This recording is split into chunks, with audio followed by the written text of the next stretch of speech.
Évangile de Jésus-Christ selon saint Jean. En ce temps-là, après avoir passé 2 jours chez les Samaritains, Jésus partit de là pour la Galilée.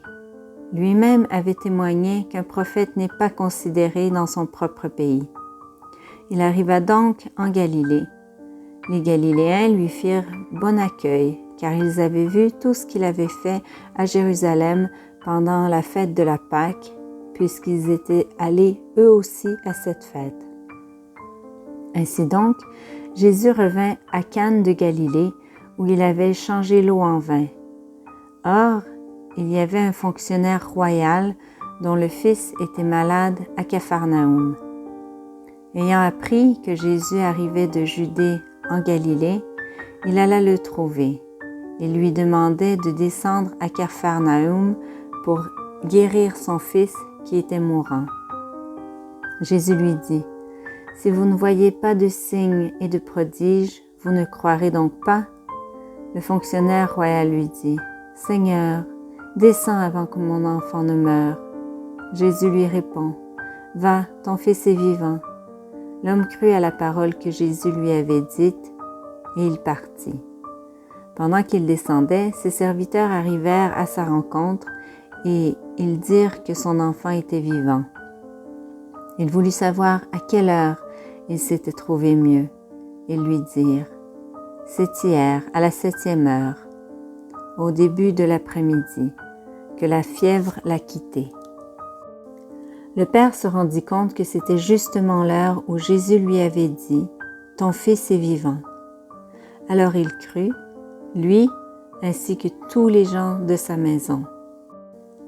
Tel fut le second signe que Jésus accomplit lorsqu'il revint de Judée en Galilée. Hier, Jésus nous disait qu'il est la lumière. Aujourd'hui, on voit que Jésus accomplit un grand miracle. C'est pas par hasard que l'Église nous donne ces 2 évangiles un jour après l'autre. Hier, nous avons entendu Dieu n'a pas envoyé son Fils dans le monde pour condamner le monde, mais pour que le monde soit sauvé par lui.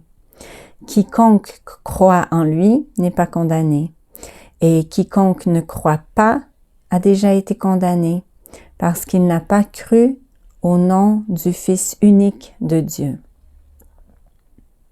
Les signes et puis les guérisons qu'a accompli Jésus il y a 2000 ans, ou bien qu'il accomplit encore aujourd'hui, ont un seul but: éveiller la foi en Jésus-Christ, notre Sauveur. Révéler aux hommes que Dieu nous a créés pour la vie éternelle. À travers ces signes et les guérisons, Jésus cherche seulement à porter notre attention vers la vie éternelle. Est-ce que je m'exerce au quotidien à contempler l'Éternel? Quel est pour moi un plus grand signe de la grâce de Dieu? Un miracle de guérison physique ou un miracle de guérison intérieure duquel découle, par exemple, l'acceptation dans la grâce d'une situation de vie très lourde et difficile.